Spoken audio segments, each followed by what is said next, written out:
दोस्तों, स्वागत है आपका हमारे YouTube चैनल सबसे अनोखा सेंटर में। हम लोग अध्याय 13 की प्रश्नावली 13.8 को हल कर रहे थे और इस वीडियो में हम प्रश्न 9 और प्रश्न 10 को हल करेंगे। ठीक है, तो देखिए पहले प्रश्न नंबर 9 को हल कर लेते हैं।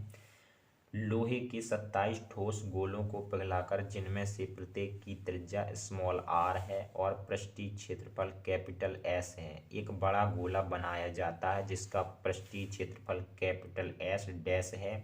ज्ञात कीजिए नंबर 1 में नए गोले की त्रिज्या r डैश, नंबर 2 में S और S डैश का अनुपात। ठीक है, प्रश्न कह रहा है कि स्मॉल r त्रिज्या और कैपिटल S पृष्ठीय क्षेत्रफल वाले 27 ठोस गोलों को पिघला करके एक बड़ा गोला बनाया जा रहा है जिसका पृष्ठीय क्षेत्रफल क्या है, S डैश है। ठीक है, नंबर 1 में कह रहा है जो नया गोला बन रहा है उसकी त्रिज्या ज्ञात कीजिए जिसे हम लोग R डैश से प्रदर्शित करेंगे। ठीक है, नंबर 2 में कह रहा है एस और एस डैश, यानी कि जो 27 गोलों में से प्रत्येक गोला है उसका पृष्ठीय क्षेत्रफल और जो नया गोला बना है उसका पृष्ठीय क्षेत्रफल का अनुपात ज्ञात कीजिए। ठीक है, तो चलिएगा स्टार्ट करते हैं।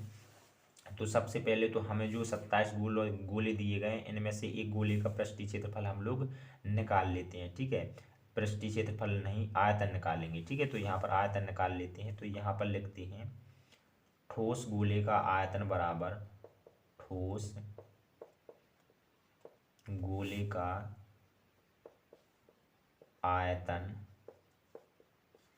आयतन बराबर आयतन हमारा कितना होता है गोले के लिए, गोले के लिए आयतन होता है हमारा 4/3 पाई r की घात 3। ठीक है, तो ये हो जाएगा हमारा ठोस गोले का आयतन। ठीक है, अब चलिएगा, अब जो हमारा नया गोला बन रहा है उसका हम लोग आयतन निकालेंगे। तो यहाँ पर लिखेंगे नए गोले का आयतन, नए गोले का आयतन। तो नया गोला देखिएगा 27 गोलों से मिलकर के बन रहा है, तो एक गोले का आयतन ये है, तो 27 गोलों का आयतन क्या हो जाएगा, यहाँ पर लिखेंगे 27 गुणा 4/3 पाई r की घात 3। ठीक है, और इसे हम लोग हल कर देंगे तो 3 से हम लोग इसे काटेंगे तो यहाँ पर ये 9 बार में कट जाएगा। ठीक है, तो हमारा क्या बचा 9 गुणा 4 पाई r की घात 3, और यहाँ पर 9 और 4 का गुणा कर देंगे तो यहाँ पर कितना आ जाएगा, यहाँ पर आ जाएगा हमारा 36। ठीक है, 36 पाई और r की घात 3। ये क्या आया है, हमारे नए गोले का आयतन आया है 36 पाई r की घात 3। ठीक है, और नए गोले का आयतन क्या होगा, नए गोले का आयतन होगा हमारा, आयतन के लिए सूत्र क्या होगा 4/3 पाई और r डैश का आर डैश की घात 3। ठीक है, आर डैश की घात 3 होगी, क्यों होगी भाई आर डैश, क्योंकि हमें बताया जा रहा था कि जो नए गोले की त्रिज्या वो आर डैश और आर डैश का मान हमें निकालना है। ठीक है, तो इसका सूत्र क्या हो गया 4/3 पाई आर की घात 3। ठीक है, तो इस प्रकार से अब हम लोग क्या करेंगे, जो ये हमारी 4/3 संख्या है ये बटे वाली, ये हमारी इस तरफ जाएगी और पलट जाएगी। ठीक है, और ये पाई जाएगी हमारी बटी में। ठीक है, तो यहाँ पर आर डैश 3 बराबर हमारा निकल के आ जाएगा 36 पाई आर की घात 3, और बटे में हमारा कितना आ जाएगा, बटे में आ जाएगा हमारा पाई, और ये 4/3 वाली संख्या पलट जाएगी 3/4 हो जाएगी इस प्रकार से। ठीक है, अब ये पाई से पाई यहाँ पर कैंसिल हो जाएगा, 4 से हम लोग 36 में भाग देंगे तो यहाँ पर हमारा भाग 9 बार में चला जाएगा। ठीक है, अब हमारा क्या बचा है आर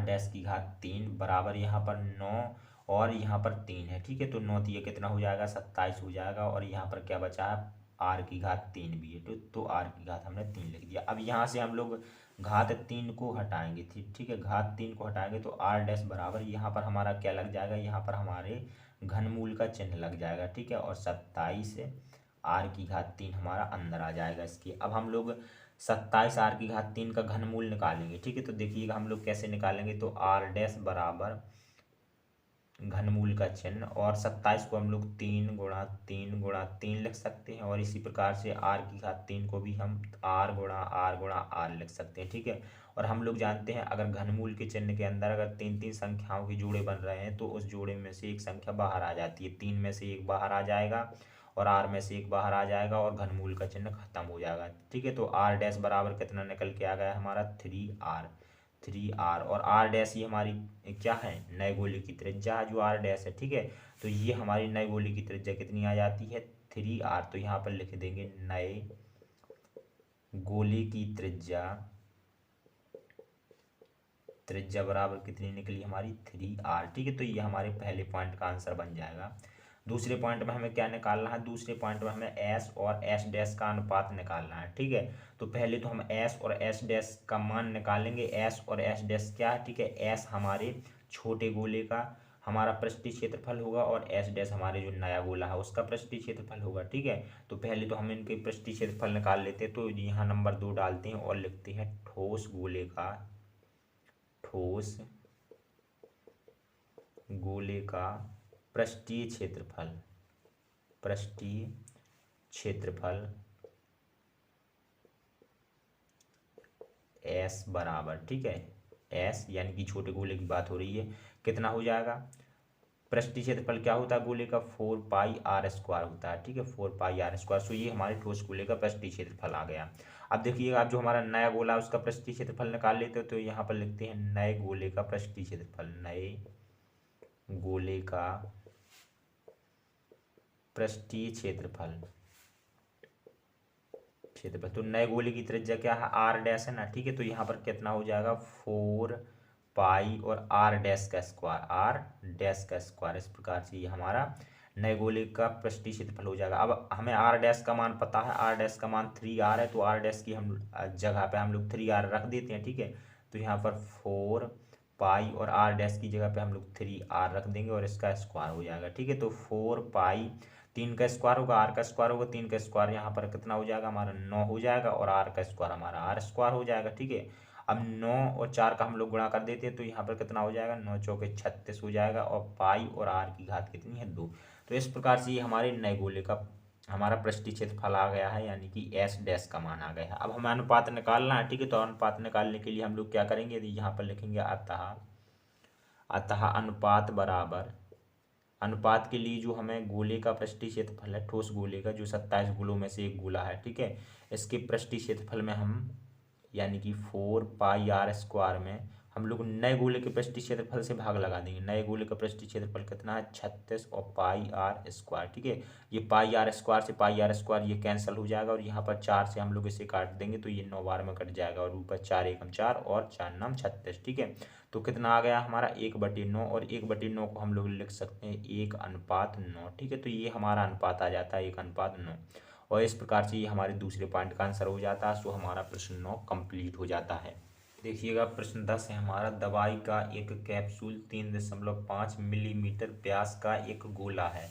इस कैप्सूल को भरने के लिए कितनी दवाई की आवश्यकता होगी। ठीक है, एक कैप्सूल है, गोला के आकार का है और उसका व्यास 3.5 मिलीमीटर है। ठीक है, प्रश्न कह रहा है कि उसमें कितनी दवाई बनेगी, यानी कि हमें गोले का आयतन निकालना है, जितना भी आयतन होगा उसमें उतनी दवाई बनेगी। ठीक है, तो चलिएगा स्टार्ट करते हैं। सबसे पहले तो हम लिखेंगे जो हमें व्यास दिया गया है, तो यहाँ पर लिखेंगे कैप्सूल का व्यास बराबर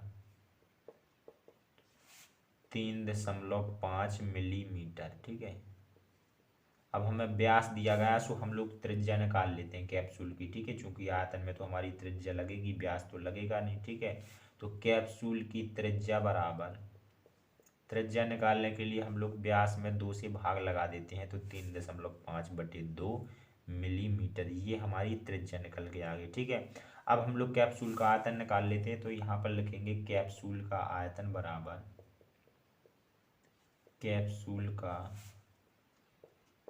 आयतन, और कैप्सूल कैसा है, गोले के आकार का है, तो गोले का आयतन यहाँ पर लग जाएगा 4/3 पाई r की घात 3। इसमें हम लोग मान रख देते हैं। तो 4/3, पाई का मान 22/7 और r का मान कितना है 3.5 और बटे में 2, तो 3.5 बटे में 2 और r की घात 3 है, यानी कि इसे 3 बार लिखना पड़ेगा। तो एक बार और लिख देते हैं।